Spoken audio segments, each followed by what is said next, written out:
আপনি যখন ভালো করে কাজ করছেন, আপনি যখন ঈশ্বরে এগিয়ে যাচ্ছেন, ঈশ্বরের বাস্তবত জীবনযাপন করছেন, তখনই জেনে রাখবেন যে কোনো ব্যক্তি আপনাকে দোষ দেবে।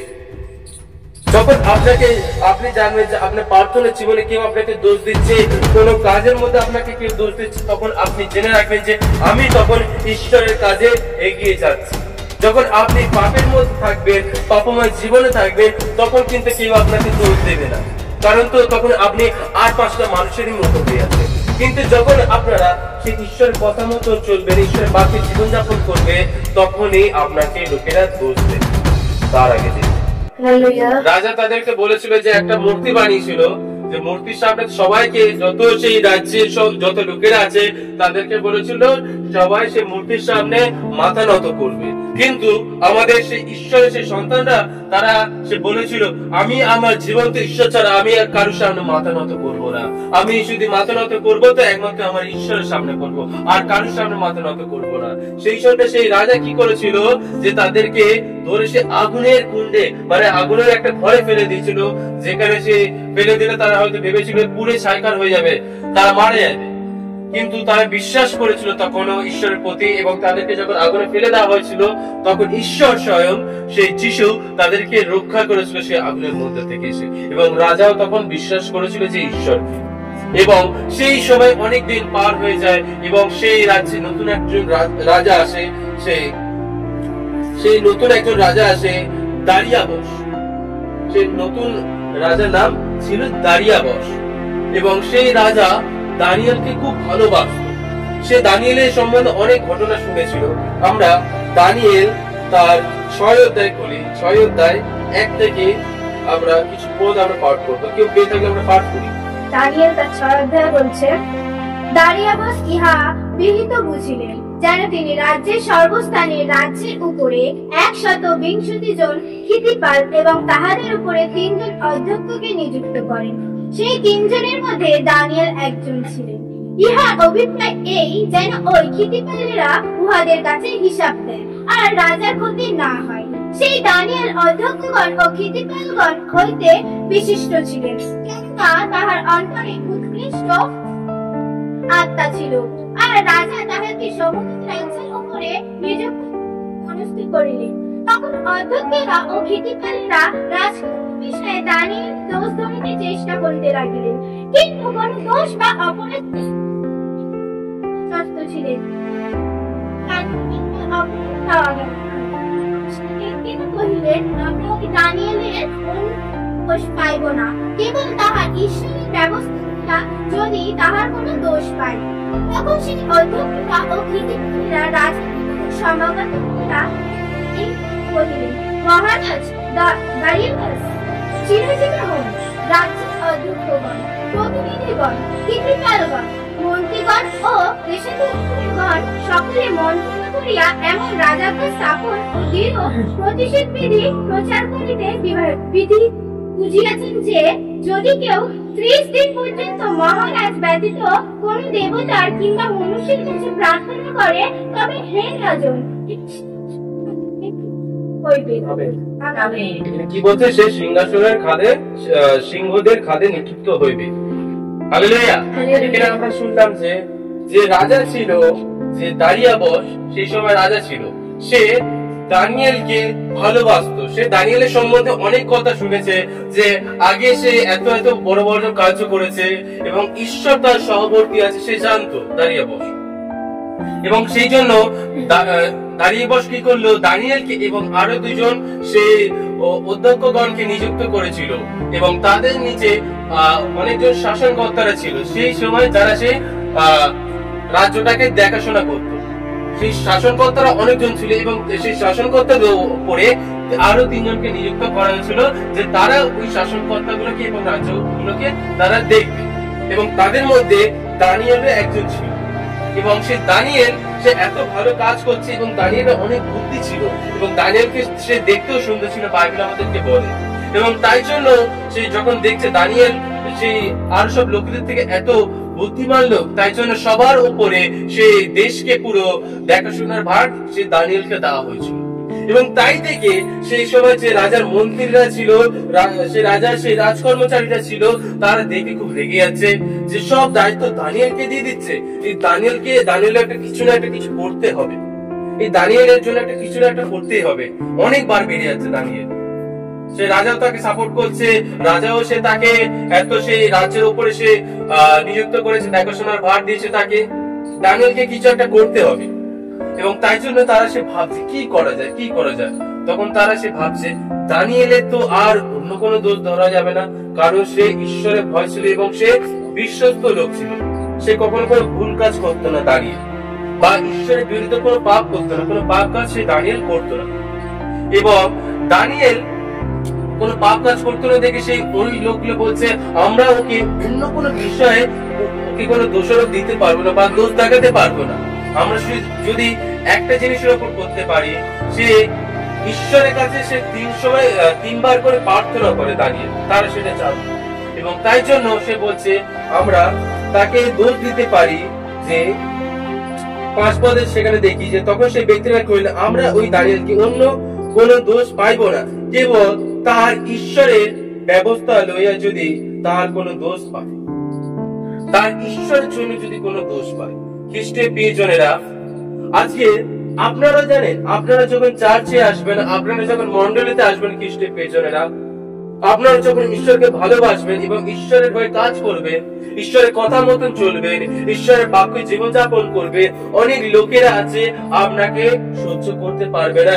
এমনকি আপনার মণ্ডলীর লোকেরা আছে যারা দেখতে যে আমি তো 10 বছর ধরে আছি, আমি তো 20 বছর হয়ে গেছে, 15 বছর হয়ে গেছে চার্চে আছি, কিন্তু 5 মাস এসে 1 মাস এসে সে ঈশ্বরের এত কাজে তাকে ব্যবহার করছে, দেখতে পারে না। তাই জন্য অনেক সময় লোকেরা কি করে যে তার দোষ ধরতে থাকে। সেই লোকেরা কি করছিল, সে দানিয়েলের দোষ খুঁজছিল। এরকম আরেকজনের হয়েছিল, আপনার মনে আছে কার? আরেকজনের এরকম বাইবেল বলে যে দোষ খুঁজছিল তার আমাদের প্রভু যিশু।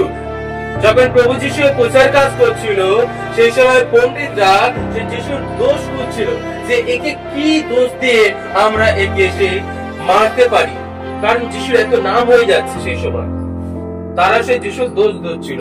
যখন আপনি খ্রিস্টের প্রিয়জনেরা, আপনারা জেনে রাখবেন, আপনি যখন ভালো করে কাজ করছেন, আপনি যখন ঈশ্বরে এগিয়ে যাচ্ছেন, ঈশ্বরের বাক্য মতন জীবনযাপন করছেন, তখনই জেনে রাখবেন যে কোনো ব্যক্তি আপনাকে দোষ দেবে। যখন আপনি জানবেন যে আপনার প্রার্থনার জীবনে কেউ আপনাকে দোষ দিচ্ছে, কোন কাজের মধ্যে আপনাকে কেউ দোষ দিচ্ছে, তখন আপনি জেনে রাখবেন যে আমি তখন ঈশ্বরের কাজে এগিয়ে যাচ্ছি। যখন আপনি পাপের মধ্যে থাকবেন, পাপময় জীবনে থাকবেন, তখন কিন্তু কেউ আপনাকে দোষ দেবে না, কারণ তো তখন আপনি আর 5টা মানুষেরই মতো হয়ে আছেন। কিন্তু যখন আপনারা সেই ঈশ্বরের কথা মতো চলবেন, ঈশ্বরের বাক্যে জীবনযাপন করবে, তখনই আপনাকে লোকেরা দোষ দেবে, তার আগে দেবে। ঠিক তদ্রূপ খ্রিস্টের প্রিয়জনেরা সেই দানিয়েলকে সেই দোষ দিচ্ছিল, তাকে সেই দোষ দেওয়ার জন্য বিষয় খুঁজে, কি বিষয় দেওয়া যায়, আর কোনো তো বিষয় খুঁজে পাচ্ছে না। তখন তাকে কি করলো, সে তার ঈশ্বরের বিরুদ্ধে তাকে দোষ দেওয়ার চিন্তা ভাবনা করলো এবং রাজাকে গিয়ে বলছে যে রাজা, আপনি আমাদের সবাই যারা পণ্ডিতরা আছে, যারা মন্ত্রীরা আছে এবং যত লোকরা আছে, সবাই সব আলোচনা করছে যে একটা বিষয় আলোচনা করছে যে 1 মাস, সেই 30 দিন পর্যন্ত সবাই যেন শুধু আমাদের সে দেশের যে রাজা আছে তার সামনে শুধু মাথা নত করে, তাকে ছাড়া আর কাউকে যেন কেউ আরাধনা না করে। খ্রিস্টের প্রিয়জনরা, সেই রাজা গিয়ে বলছে, রাজা মশাই, আমরা সবাই একটা সেই ভেবেছি, একটা বিষয় ভেবেছি, যদি আপনি শোনেন। রাজা বলছে কি, আমরা চাইছি যে 1 মাস পর্যন্ত, 30 দিন পর্যন্ত যে আপনি দেশের মধ্যে একটা আইন চালু করুন, যেন যত লোকরা আছে সবাই যেন শুধু তার সেই রাজা ছাড়া আর কোন ঈশ্বরকে যেন সে আরাধনা না করে, প্রার্থনা তার কাছে না করে। এবং রাজা খুব খুশি হয়ে গেছে যে আমার তো মন্ত্রীরা, আমার লোকেরা তো ভালোই কথা বলছে যে শুধু আমার দেশের লোকেরা তার রাজাকে প্রশংসা করবে, আরাধনা করবে। রাজা খুব খুশি হয়ে সে উত্তরটা দিয়ে দিল, সে আইনটা চালু করতে বললো, সম্মতি দিয়ে দিল। রাজা তখন সেই দানিয়েলের কথা ভুলে গেছে। এবং সে, আমরা যদি 9 পদ থেকে দেখি, 8 পদে সেখানে বলছে, এখন হে রাজা, আপনি সেই প্রতিষেধ বিধি স্থির করুন এবং বিধি পাত্রে স্বাক্ষর করুন, যেন মাদিয়েদের এবং পারস্যদের অল্প ব্যবস্থা অনুসারে তা অপরিবর্তনীয় হয়। এবং অতএব দারিয়াবস রাজা সেই পত্র প্রতিষেধ বিধিতে স্বাক্ষর করিলেন। এবং 10 পদে কি বলছেন শুনুন। পত্রখানি স্বাক্ষরিত হইয়াছে, ইহা দানিয়েল যখন জানিতে পাইলেন, তখন আপন গৃহে গেল এবং তাহার কোটরি বাতায়ন জেরুজালেমের দিকে খোলা ছিল। তিনি দিনের মধ্যে 3 বার জানুপাতে আপন ঈশ্বরের সম্মুখে প্রার্থনা ও স্তবগান করিলেন, যেমন পূর্বে করিতেন। Hallelujah, hallelujah. খ্রিস্টীয় প্রিয়জনেরা, আমরা এখানে দেখি যে দানিয়েল যখন সে রাজা যখন এই আইনটা চালু করলো যে সেই দেশের মধ্যে আর কেউ সেই রাজা ছাড়া অন্য লোককে সে প্রশংসা করতে পারবে না, আরাধনা করতে পারবে না, যখন রাজা সেই আইনটা চালু করলো, এই খবরটা দানিয়েলের কানে গেল। দানিয়েল শুনতে পেল এই ঘটনাগুলো, এবং তখন সে কি করলো, বাইবেল কি বলছে, তখন সে ভয় পালো বা সে আইনকে মেনে নিল যে রাজা তো বলেছে যদি তার সামনে যদি কেউ তার সামনে ছাড়া যদি অন্য কোন দেবতা বা অন্য কোন ঈশ্বরকে প্রশংসা করে, আরাধনা করে, তাকে সে সিংহের খাদের মধ্যে ফেলে দেওয়া হবে, সিংহের গর্তের মধ্যে ফেলে দেওয়া হবে। রাজা তো এই আদেশটা চালু করেছে, যদি আমি রাজার আদেশ না শুনি তো আমাকে তো সে সিংহের খাদের মধ্যে ফেলে দেওয়া হবে। তাই জন্য সে ভয় পেয়ে গেছিল, তো সে ভয় পেয়ে গেছিল না? হালেলুয়া। বাইবেল কি বলছে, সে তখন ভয় পায়নি। বাইবেলে বলছে সেই খবরটাকে শুনে, খ্রিস্টীয় প্রিয়জনেরা, সেই খবরটাকে শুনে প্রত্যেক দিনের মতন ঘরে সে গেল। ঘরে সেই জানলাটা সে জেরুজালেমের দিকে খোলা থাকতো, সেই জানলা খোলা আছে, এবং সেই জানলার সামনে হাঁটু গেড়ে সে প্রার্থনা করেছে ঈশ্বরের কাছে। বাইবেল বলছে সে প্রত্যেক দিন যেমন দিনে 3 বার প্রার্থনা করত, সে তখনও তদ্রূপ দিনে 3 বার করে প্রার্থনা করছিল। হালেলুয়া। সে ভয় পেয়ে গেছিল তো না? আগে খ্রিস্টীয় প্রিয়জনরা, আমাদেরকেও যখন আমাদের পরিবার, আমাদের সমাজ থামিয়ে দেয় যে তুমি চার্চে যাবে না, মন্দিরে যাবে না, তখন আমরা কি ভয় পেয়ে যাই? বা আমাদের পরিবার যখন বলে তোর চার্চে যেতে হবে না, তোর ওখানে যেতে হবে না, তখন আমরাও কি ভয় পেয়ে যাই খ্রিস্টীয় প্রিয়জনরা? সেই সময় কিন্তু দানিয়েল সেই রাজার সেই কথা শুনে সে ভয় পায়নি। তখন সে তদ্রূপ সে প্রার্থনা করতে গেল। তখন সে দিনে যেরকম 3 বার হাঁটু গেড়ে প্রার্থনা করতো, সে তখন সেই হাঁটু গেড়ে প্রার্থনা করা শুরু করলো। এই থেকে জানলা খোলা আছে, জানলার নিচে থেকে সবাই দেখছে, সেই জেরুজালেমের লোকেরা দেখছে যে দানিয়েল সে হাঁটু গেড়ে মাথা নত করে সে তার ঈশ্বরের কাছে প্রার্থনা করছে, সে সবাই দেখছে। দানিয়েল কিন্তু তখন কোনো ভয় ছিল না, কারণ সে ঈশ্বরকে বিশ্বাস করত, ঈশ্বরকে শুধু একমাত্র ঈশ্বরকেই ভয় পেত। আমরা এর থেকে দেখি যে খ্রিস্টীয় প্রিয়জনেরা, দানিয়েল কবার প্রার্থনা করতে, বাইবেল আমাদের কি বলছে? দিনে 3 বার। আমরা দিনে কবার করি? আমরা দিনে কবার করি? আমার প্রশ্ন আছে, আমরা কি দিনে 2 বারও প্রার্থনা করি বা 1 বার প্রার্থনা করি? কাজের মধ্যে তো ব্যস্ত হয়ে যায়, সকালবেলা হলো 4 করলাম, অনেক সময় আর শীতের বেলায় আমরা কি করি, আমরা ভোর বেলায় উঠে প্রার্থনা করি, এবং যখন আমরা দুপুর বেলায় প্রার্থনা করি এবং রাতেও প্রার্থনা করি, এবং আরো তো চারিদিকে প্রার্থনা সবাই আমরা চাচ্ছি। কিন্তু অনেকজন আছে এই শীতের সময় কি করে, যে কাঁথা মুড়ি দিয়ে সে, কম্বল মুড়ি দিয়ে সে শুয়ে থাকে, খুব ঠান্ডা পায়। এই সময়টা খুব সকালবেলা ঠান্ডা থাকে, তো যাদের এই সময় বাচ্চাদের যারা সকালবেলা স্কুল থাকে বা টিউশনি থাকে, বা যারা সে মায়েরা থাকে যাদের সে সকালবেলা বাড়ির কাজকর্ম থাকে, তাদের একটু বেশি কষ্ট হয়, কম্বল ছাড়তে ইচ্ছে করে না, একটু ঘুমায়। মা এসে ডাকছে তোর স্কুলে যেতে হবে, ওর তাতে তোর টিউশনে যেতে হবে, মা যে ভালো লাগছে না, যে খুব ঠান্ডা, একটু ঘুমায়, ইচ্ছা করে তো না? কাজকর্ম, আজকে কাজকর্ম থাক, আজকে প্রার্থনা থাক, আজকে একটু ঘুমায়, আজকে বেলা 10টা-11টা অব্দি ঘুমাবো না, হ্যাঁ, ঘুমাতে ইচ্ছা হয় শীতের বেলায়। তো তখন আমরা কি করি, প্রার্থনা আমরা করি না। কিন্তু আমাদের বাইবেল কি বলছে, দানিয়েল প্রত্যেক দিন 3 টাইম প্রার্থনা করতো। সে যতই কাজের মধ্যে ব্যস্ত থাক, যতই সে ঠান্ডা পড়ুক, যতই সে গরম পড়ুক, যতই সে বাইরে গেছে না, সে বাইরে আছে কিনা, যখনই সে সময় হতো, সে দিনে 3 বার ম্যাক্সিমাম প্রার্থনা করতোই। আজকের খ্রিস্টান প্রিয়জনেরা, আমাদেরকেও এইটা রুটিন করে নেওয়া উচিত যে যাই কিছু কাজ থাকুক, যতই ঠান্ডা পড়ুক, যতই সমস্যা আসুক, আমরা দিনে 3 বার প্রার্থনা করবই। Hallelujah, hallelujah. আমরা নতুন বছরে এটা আমরা শপথ করি। সবাই বলে না, সে পুলিশ হওয়ার আগে শপথ করে। আমরা সবাই শপথ করি যে আমরা এই 2025-এ আমরা দিনে 3 বার করে প্রার্থনা করব। আমি সবাইকে বলছি, সবাই বলে যে এই 2025-এ যতই কাজ থাক, যতই সমস্যা থাক, আমি দিনে 3 বার করে প্রার্থনা করব। ঠান্ডা হলেও তাহলে করব। ঠান্ডা লাগছে, উফ, একটু ভোরবেলায় থাক প্রার্থনাটা আমি 10টার সময় একবার উঠে প্রার্থনা করবো, এখন একটু ঘুমা। ও প্রার্থনা করতে উঠলে এখন একটু গায়ে এখন ঠান্ডা লাগবে, খুব কাঁপ আসবে, থাক 10টার সময় উঠে প্রার্থনা করতে, এরকম করবো। ভোরবেলায় প্রার্থনা আমরা ভোরবেলায় করবো। খ্রিস্ট প্রিয়জনেরা, যখনই আমরা সময় পাবো আমরা প্রার্থনা করবো। এবং আপনারা জানেন যে ভোরের প্রার্থনা বেশি কার্যকারী হয় কেন বলুন তো? কারণ ভোরবেলায় যখন আপনি ওঠেন, সকল চিন্তা ভাবনা থেকে আপনি তখন বেরিয়ে আসেন।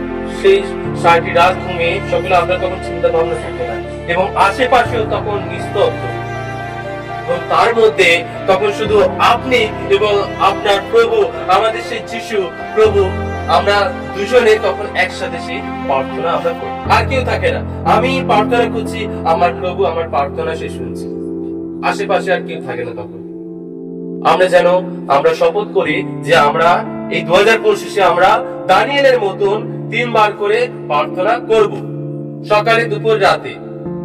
ডাক্তার ওষুধ দিয়ে দেয় না, এটা সকালে খালি পেটে, এটা দুপুরে খাবার পর, ওইটা রাত্রি শোয়ার আগে। ওষুধ দেয় তো লিখে দেয়, সেরকমই আমরা প্রার্থনাটাকে আমাদের ওষুধের মতন করলো, মেডিসিন করলো, যেন আমাদেরকে এই মেডিসিনটা দিনে 3 বার খেতেই হবে, নাহলে কাউকে দেখে আমরা ভয় পাবো না। তখন করবো তো আমরা। হালেলুয়া। সেই সময় থেকে আমরা বাইবেলে আমরা বাক্যে ফিরে আসি। সেই সময় সে দানিয়েল সে 3 বার সে মাথা নত করে সে ঈশ্বরের কাছে জানু পেতে প্রার্থনা করছে, এবং সে জানলা খোলা আছে। সে যদি সে ভয় পেত, হয়তো সে জানলাটাকে বন্ধ করত। সে হয়তো ভাবতো যে দানিয়েল ঈশ্বরের কাছে প্রার্থনা করছি, জানলাটাকে তাড়াতাড়ি করে বন্ধ করতে, ঢাকা ঢুকে দিয়ে দিই, কে যাতে না দেখেছি আমি ঈশ্বরের কাছে প্রার্থনা করছি, জানলে আমাকে একটু ধরে নিয়ে যাবে। সে হয়তো ভাবতে পারতো, কিন্তু সে কারুর ভয় করে, সে জানলা খোলা আছে, সে ঈশ্বরের কাছে সে মাথা নত করে জানু পেতে ঈশ্বরের কাছে প্রার্থনা করছে, প্রভুকে বলছে। এবং জেরুজালেমের সবাই লোক তখন দেখছে, এবং তখন তারা সে রাজার কাছে গেছে। রাজার কাছে গিয়ে বলছে, রাজা মশাই, আপনার সে প্রিয় দাস সে দানিয়েল আপনার সে আজ্ঞাকে পালন করেনি। আপনি যে আজ্ঞা দিয়েছিলেন যে 1 মাস পর্যন্ত যে শুধু আপনার কাছে সবাই প্রার্থনা করবে, সেই আজ্ঞাকে সে পালন করেনি, শোনেনি। এবং রাজা ভাবছে, হ্যাঁ তো আমি ভুলে গেছিলাম দানিয়েলের কথা। এবং রাজা তখন চেষ্টা করে আছে কি করে দানিয়েলকে বাঁচানো যায়। সে সকাল বেলা থেকে সে রাত্রির হয়ে গেছে, সে চেষ্টা করছে কি উপায়ে সে দানিয়েলকে বাঁচানো যায়। এবং সেই আরো যত সেই লোকরা সেই সময় ছিল, মন্ত্রীরা ছিল, হয়তো সেই সময় রাজার কর্মচারীরা যারা ছিল, তারা সেই রাজা মশাইকে এসে বলছে, রাজা মশাই, আপনি যদি আপনার সে আজ্ঞার না কাজ করে, তো আপনার সে প্রজাদের মধ্যে আপনার অসম্মান হবে। তখন আরো লোকেরা আপনার কোন আইন মানবে না। তখন সবাই চারিদিকে সবাই তখন যে যার মতন কাজ করবে, কেউ আর আইন পালন করবে না। আপনি যদি এখন এই কথাটা না পালন করেন, সেই দানিয়েলের যদি না শাস্তি দেয়। রাজা মশাই ভাবছে কি করা যায়, আমি তো বলে ফেলেছি। এবং রাজা মশাই সেই দুঃখ সহকারে সে বলছে দানিয়েলকে তাহলে আনো। এবং দানিয়েলকে সেই সৈন্যরা তার সে ঘরে থেকে তুলে আনলো, এবং এনে সেই একটা সে গর্তের মধ্যে একটা গর্তের মধ্যে অনেক সিংহ ছিল। একটা গর্তের মধ্যে অনেক সিংহ ছিল এবং তাদেরকে অনেক সময় সে খাওয়া দেওয়া হতো না, সে খাওয়া দিত না তাদেরকে, যাতে তারা সে সবসময় খিদের মধ্যে থাকে, এবং যদি কোনো শাস্তি দেওয়া হয় তাদেরকে সেই গর্তের মধ্যে ফেলে দেওয়া হতো।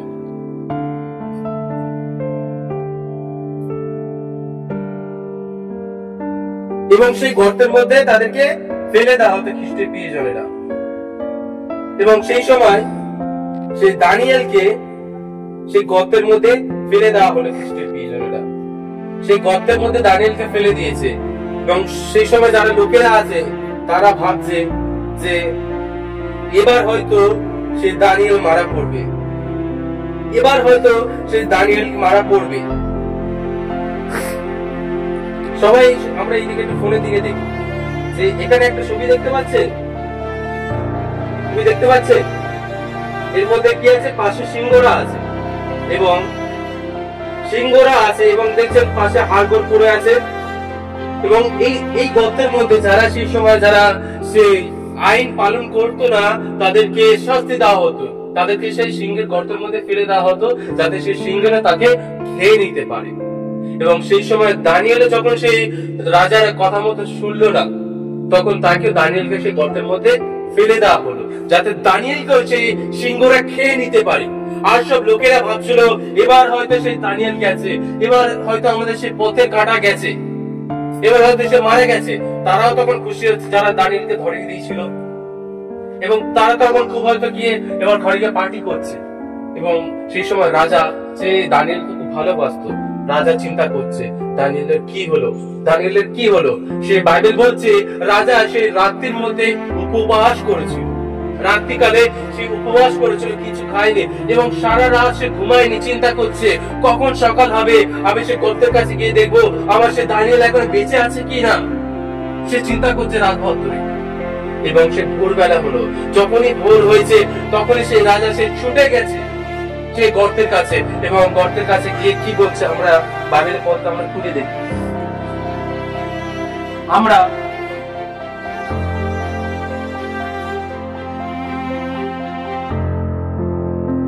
আমরা 16 পদ থেকে আমরা পাঠ করি। সেখানে তখন রাজা আজ্ঞা দিলেন, তাহারা তাহাকে দানিয়েলকে আনিয়া সিংহেদের খাদে নিক্ষিপ্ত করিল। রাজা দানিয়েলকে কইলেন, তুমি অবিরত যার সেবা করিয়া থাকো, তোমার সেই ঈশ্বর তোমাকে রক্ষা করিবেন। রাজা কি বলেছিল যখন দানিয়েলকে খাদের মধ্যে ফেলে দেওয়া হচ্ছে?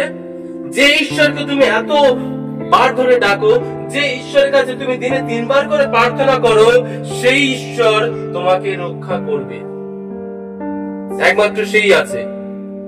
রাজা সে দানিয়েলকে বলছে, রাজাও সে বিশ্বাস করেছিল দানিয়েলকে বাঁচার মতন আর কেউ নেই। এবং তখন 17 পদে বলছে, পরে একখানা প্রস্তর আনা গেল ও খাতের মুখে তাপিতে হইল, এবং দানিয়েলের বিষয় যেন কিছু পরিবর্তন না হয়, এই জন্য রাজা আপনার মুদ্রায় ও আপনার মহল্লকদের মুদ্রায় তাহার অঙ্কিত করিল। পরে রাজা আপন প্রসাদে ইয়া উপবাসে রাত্রি যাপন করিল, আপনার সম্মুখে কোন উপভোগের সামগ্রী আনতে দিল না, তার নিদ্রা হইল না। পরে রাজা অতি প্রত্যুষে উঠিয়া চত্বরে সিংহেদের খাদের কাছে গেলেন, আর খাদের নিকটে গিয়া তিনি আর্তস্বর করিয়া দানিয়েলকে ডাকিলেন। রাজা দানিয়েলকে বলিলেন, হে জীবন্ত ঈশ্বরের সেবক দানিয়েল, তুমি অবিরত যার সেবা করো, তোমার সেই ঈশ্বর কি সিংহের মুখ হইতে তোমাকে রক্ষা করিতে পারিয়াছেন? দানিয়েলকে কি বলছে? রাজা সে ভোরবেলায় গিয়ে দানিয়েলকে বলছে, হে দানিয়েল, সে ঈশ্বরের সে সেবক, তুমি যে ঈশ্বরের কাছে প্রার্থনা করো, সেই ঈশ্বর কি তোমাকে রক্ষা করেছেন? তার পরের পদে কি বলছে? আর খাদের নিকটে গিয়া আত্মস্বর করিয়া দানিয়েলকে কইলেন। এবং 21 পদে দেখি, তখন দানিয়েল রাজাকে কইলেন, হে রাজন, চিরজীবী হন, আমার ঈশ্বর আমার আপন দূত পাঠিয়া সিংহগণের মুখ বদ্ধ করিয়াছেন, তারা আমার হিংসা করে নাই, কেননা তাহার সাক্ষাতে আমার নির্দোষতা দুঃখিত হইল। এবং হে রাজন, আপনার সাক্ষাতে আমি কোনো অপরাধ করি নাই। তখন রাজা অতিশয় আহ্লাদিত হইলেন এবং দানিয়েলকে খাদ হইতে তুলিয়া আজ্ঞা করেন এবং তাদের দানিয়েল খাদ হইতে তুলিয়া লইয়া হইল, আর তার শরীরে কোনো প্রকার আঘাতিষ্ট হইল না, কারণ তিনি আপন ঈশ্বরে বিশ্বাস করিয়াছিলেন। Hallelujah, hallelujah. এখানে খ্রিস্টের প্রিয়জনেরা কি বলছে? রাজা সে ভোরবেলা উঠে সে দানিয়েলকে দেখার জন্য গেছে, তখন দেখছে যে কোন শব্দ শুনতে পাচ্ছে না এবং দানিয়েলকে তখন ডেকে বলছে, হে দানিয়েল, তোমার ঈশ্বর, যে ঈশ্বরের কাছে তুমি প্রার্থনা করো, সেই ঈশ্বর কি তোমাকে রক্ষা করেছে? সেই ঈশ্বর কি তোমাকে বাঁচিয়েছে? দানিয়েলকে বলছে। দানিয়েল তখন রাজাকে বলছে, চিরজীবী হন রাজা, সেই আপন ঈশ্বর তার দূত পাঠিয়ে সেই সিংহ থেকে আমাকে উদ্ধার করেছে। সেই হিংস্র যে সিংহগুলো ছিল তাদের সে মুখে বন্ধ করে দিয়েছে। খ্রিস্টের প্রিয়জনেরা, সেই সিংহরা দানিয়েলকে কিছু করতে পারেনি। হালেলুয়া। এবং সেই দানিয়েলকে যখন বের করে আনা হলো, তখন দানিয়েলের গায়ের মধ্যে দেখছি তার সে গায়ে কোথাও কোনো আঁচড়ের কোনো দাগও নেই। খ্রিস্টের প্রিয়জনেরা, আমাদের ঈশ্বরকে দেখুন, যে ঈশ্বর সেই দানিয়েল, সেই লোকেরা ভেবেছিল এবার হয়তো আমাদের পথের কাটা গেছে, যে দানিয়েলকে এবার সিংহের খাদের মধ্যে ফেলে দেওয়া হলো, সেই দানিয়েল হয়তো মারা গেছে। কিন্তু রাজা গিয়ে দেখছে দানিয়েলের কিচ্ছু হয়নি, তার শরীরে একটা কোনো আঁচড় পর্যন্ত নেই। আজকের খ্রিস্টের প্রিয়জনেরা, আমি আপনাদেরকে বলতে চাই, যখন আপনি ঈশ্বরের কাছে প্রার্থনা করেন, যখন আপনি ঈশ্বরের কাছে আপনি ভরসা করেন ঈশ্বরের উপর, তখন আপনি জেনে রাখবেন, যতই আপনাকে কেউ দোষ দিক, যতই আপনার জীবনে সমস্যা আনুক, যতই কেউ আপনার ক্ষতি করার চেষ্টা করুক, কিন্তু কেউ আপনার একটা চুলও তুলতে পারবে না। হালেলুয়া। আপনার কেউ একটা চুলও নড়াতে পারবে না, আপনার শরীরে তো হাত দেওয়া দূরের কথা। সেই সময় দানিয়েলের একটা পর্যন্ত আঘাত আসেনি, সে তার সেই ঈশ্বর তাকে রক্ষা করেছিল। খ্রিস্টের প্রিয়জনরা, আমরা যদি তার পরের পদে দেখি, যারা সেই দানিয়েলকে ধরিয়ে দিয়েছিল, রাজা কি করলো?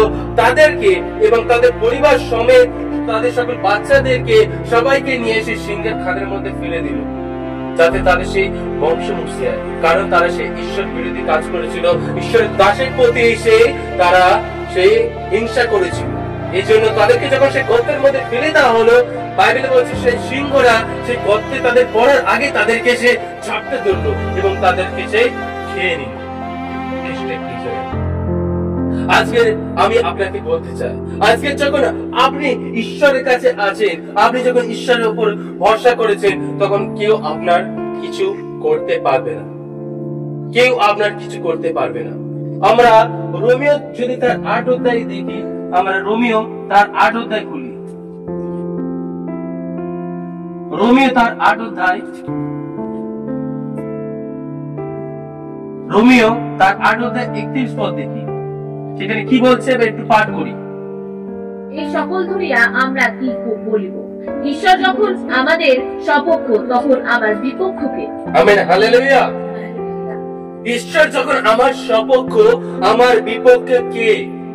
যখন রাজাদের রাজা, প্রভুদের প্রভু, ইম্মানুয়েল ঈশ্বর, সমস্ত সৃষ্টিকর্তা, যে সমস্ত সৃষ্টি করেছে, আকাশ চন্দ্র তারা নক্ষত্র যার সৃষ্টি, যে পশু পাখি, আমাদের সকল মানব যার সৃষ্টি, যার কাছে কে কখনো সেই কথা বলতে পারে না, যার সামনে কখনো কেউ দাঁড়াতে পারে না, কারোর সাহস হয় না, সে ঈশ্বর বলছে, যখন আমি তোমার সপক্ষে, তখন তোমার বিপক্ষে কে?